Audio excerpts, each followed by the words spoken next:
A gente vai falar hoje sobre o artigo 128 então, do Código Penal. São as hipóteses lá de aborto legal ou permitido, previstas em dois incisos do artigo 128. O artigo 128, inciso 1, estabelece uma primeira hipótese de realização de aborto, também chamada de aborto necessário ou terapêutico, e há três requisitos. Bem, diz aqui a leitura do artigo 128, não se pune aborto praticado por médico se não há outro meio de salvar a vida da gestante. Então, duas hipóteses aqui se apresentam.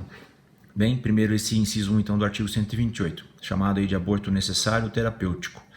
São três requisitos, então, a realização do aborto por esse meio. Tá?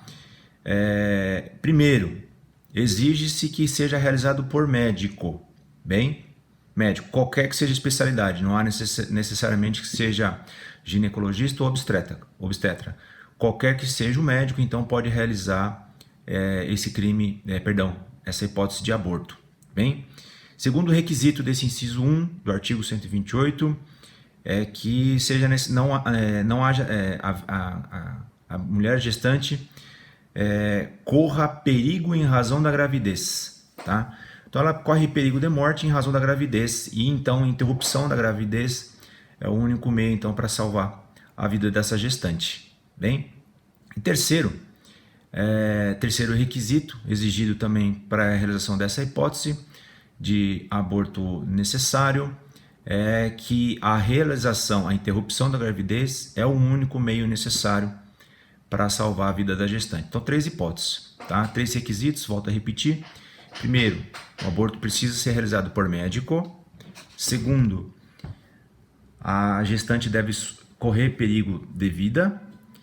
E terceiro requisito, todos cumulativos, é indispensável que a gestante corra perigo de morte em razão dessa gravidez. Tá? Então, estabelecidas essas três hipóteses, é possível então a realização do aborto permitido, aborto legal, aborto necessário. É essa a hipótese, tá? 128, inciso 1. Não é crime, então, o aborto nessa situação, tá bom? De qualquer maneira, ainda que se pudesse discutir se havia necessidade ou não dessa previsão, poderia alegar até que talvez não fosse necessária essa previsão específica, de forma expressa, porque vocês bem sabem que o artigo 24 estabelece lá a hipótese de estado de necessidade, e se alguém tivesse correndo perigo de morte, e essa é a necessidade dessa interrupção da gravidez, era possível então a excludente, incidir então essa excludente, e não haveria crime então de maneira alguma, tá bem? Inciso 2 do artigo 128. Artigo 128 lá estabelece, inciso 2, que não se pune também o aborto se a gravidez resulta de estupro e o aborto é precedido de consulta da gestante ou, quando incapaz, de seu representante legal. Nessa hipótese de aborto, chamado pela doutrina aí de aborto humanitário ou sentimental, nós temos então três situações agora. Não há mais risco de morte por parte da gestante, mas aqui a situação é outra. A situação é de gravidez resultante de estupro. Bem, seja estupro do artigo 213 ou seja estupro de vulnerável. Bem, então três requisitos aqui exige-se que para realização do aborto nessa hipótese, para não caracterização de crime. Então, primeiro, de novo, tem que ser realizado por médico. Bem, primeiro requisito, então, necessário para a aplicação e incidência desse artigo 128, inciso 2 do Código Penal. Primeiro deles, então, é que ele seja realizado por médico. Segundo requisito necessário e indispensável para a caracterização dessa hipótese, consentimento válido da gestante ou, se ela for incapaz, de seu representante legal. Bem, esse consentimento válido, a doutrina fala que não há uma forma específica, né? Mas o médico com certeza vai pedir algum tipo de documento, comprovação da realização do estupro, bem, para que ele tenha tranquilidade para a realização do aborto nessa hipótese, né? Então, consentimento aí não há uma forma específica estabelecida pela lei, mas é necessário que ela seja meio formal, né? Que ela seja inequívoca. E se a pessoa for incapaz, aí do seu representante. Então, e terceiro requisito é que essa gravidez da mulher seja decorrente de estupro. Bem, sobre a realização do aborto em razão de estupro, a doutrina aqui é tranquila no seguinte sentido, de que não há necessidade de que haja processo criminal em andamento para apuração do crime de estupro, não é necessário e indispensável a existência de inquérito policial para apurar a autoria e materialidade desse crime de estupro. É necessário, no entanto, a existência de mínimos aí de elementos para caracterizar, para indicar a existência do estupro, né? O que as doutrinas são tranquilas no sentido de exigir tão somente boletim de ocorrência, algo inequívoco em relação à existência do estupro, tá? Não se exige algo a mais, processo, condenação ou investigação formal em andamento, mas há necessidade, no mínimo, de uma comunicação de ocorrência policial para evidenciar essa prática a gravidez foi decorrente de estupro. Bem, exigir-se a existência de investigação ou de ação penal, processo criminal para apurar o crime de estupro, né? Essa gravidez a gente sabe que demora um certo tempo, então essa gravidez aí ia se alongar, e quanto mais se alonga, mais depois difícil ou mais perigoso é para a gestante a realização do aborto. Bem, então por isso que não se exige essa comprovação inequívoca do estupro, tá? Ao menos indiciária, e como eu disse para vocês, volto a repetir, basta aí a indicação de um boletim de ocorrência. A natureza jurídica dessas duas hipóteses do artigo 128 são espécies de excludente de ilicitude. Então diz lá o artigo 128, não se pune o aborto, então a natureza jurídica é de excludente de ilicitude. O fundamento que a lei exigiu ou utilizou-se para a realização do aborto, o aborto é a morte do feto. Bem, por que se privilegiou aí nessas situações a morte do feto em detrimento da vida da mãe ou eventualmente da dignidade da mãe? Então, na primeira hipótese do artigo 128 é porque a mãe corre risco de morte entre a manutenção, então, da vida de uma pessoa sadia, da mãe, então, já formada, com certeza de vida, né? A lei penal nessas hipóteses, então, entre o balanço aí dos bens jurídicos que se colocam em conflito, né, a vida da mãe ou a vida do feto, privilegia-se, por óbvio, a vida da mãe, manutenção da vida da mãe, porque já é um ser humano já em formação, com vida. O feto tem probabilidade de vida, né? E o fundamento aí para a realização do aborto em relação ao artigo 128, inciso 2, naquele decorrente de estupro, é fundado na dignidade da pessoa humana, tá bem? Então lá é fundamento da Constituição Federal, artigo 1º, a dignidade da pessoa humana, tá? Então um fundamento legal aí para justificar o aborto com base no artigo 128, inciso 2, é a dignidade da mulher, bem? Então esse é o bem jurídico tutelado aí, ou que se coloca em confronto com a vida do feto, tá? Privilegia-se então a vida da gestante ou então a dignidade dela, tá? Nessa hipótese só vale a observação do artigo 128, inciso 2, não é necessário aqui que ela corra nenhum tipo de risco, nada disso, tá? É uma opção da gestante, tá, em realizar esse aborto ou levá-lo até o fim, caso ela queira, tá bom? A outra hipótese de aborto, essas são as duas hipóteses legais previstas no artigo 128, de forma expressa. Há uma terceira hipótese de aborto, agora não contemplada no Código Penal, mas estabelecida em uma ação direta de descumprimento de preceito fundamental decidida pelo STF, fundada na hipótese de anencefalia, tá? Então também se permite então a terceira hipótese aí, não legal, mas agora decorrente de decisão judicial do Supremo, com eficácia para todos.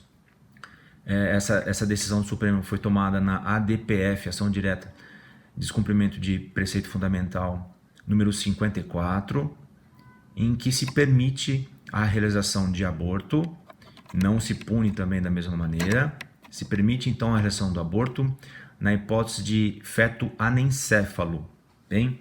Nas hipóteses então de anencefalia, é permitida então a realização do aborto e não se trata então de crime, tá bem? É outra hipótese lá de exclusão de ilicitude. Sobre a anencefalia, vale a ideia aqui do que seria o conceito de anencefalia. A anencefalia é entendida aí como malformação do tubo neural em que o feto não tem nenhuma dos hemisférios cerebrais, ele não tem cérebro, né? Então o médico, quando está fazendo lá o ultrassom na mamãe, ele consegue ver pelo exame da imagem que aquele sujeito com forma de ser humano, eu vou explicar isso porque eu estou falando dessa maneira, não é um ser humano, ele não tem cérebro, tá bem? Ele tem formato de corpo humano, mas ele não tem cérebro, tá? Então nessas hipóteses que o médico tem certeza absoluta de que se trata de feto anencéfalo, de bebê anencéfalo na barriga da mamãe, a hipótese então é de se realizar o aborto. Também aqui a necessidade, né, de que ele seja realizado por médico e que haja essa conclusão médica no sentido de que aquele feto que a mamãe está esperando, aquele ser, aquele objeto que a mamãe está esperando, aquela coisa que a mamãe está esperando, tem formato de ser humano, mas não tem cérebro. E quando eu digo isso, senhores, é por conta do seguinte: por que se permite então a realização do aborto na hipótese de feto anencéfalo? Porque não há vida, tá bem? Quando a gente estudou lá o crime do artigo 121, a gente viu que o conceito de morte é com a paralisação da atividade cerebral, morte encefálica, e por conta disso, se não tem cérebro, não tem atividade cerebral, não tem os hemisférios cerebrais, aquele sujeito, então, aquele ser com formato de corpo humano não tem vida. Então esse é o fundamento para a realização do aborto de feto anencéfalo. Aquela expectativa, tudo bem, de vir um filho não virá, porque aquilo não é considerado um ser humano. Volto a repetir, porque não tem vida, não tem atividade cerebral. Logo, permite-se então a realização do aborto e não se pune o aborto nessa hipótese, tá bem?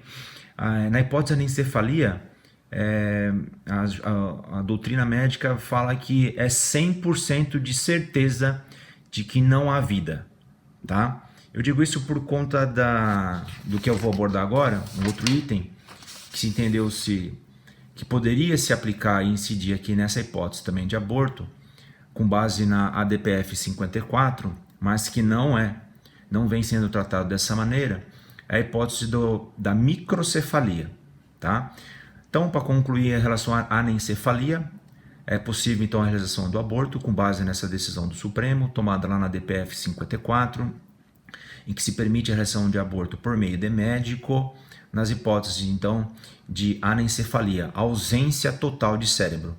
O ser ainda tem o formato tem o corpo humano, tem o formato, o rosto, mas quando o exame da imagem chega aqui na parte do cérebro, evidencia-se a ausência completa de crânio, bem? De crânio não, perdão, de cérebro. Não tem as calotas cerebrais, não tem os dois hemisférios cerebrais lá. Então não tem atividade cerebral, logo não é vida, não se tem vida, permite-se então a realização do aborto, porque é 100% de certeza de que essa coisa, quando nascer, ele não terá vida, tá? É certeza de 100%. Estabelecido isso, então, é possível então a realização do aborto de feto anencéfalo. O que é oportuno marcar aqui agora é porque nessa hipótese não há necessidade de decisão judicial, tá?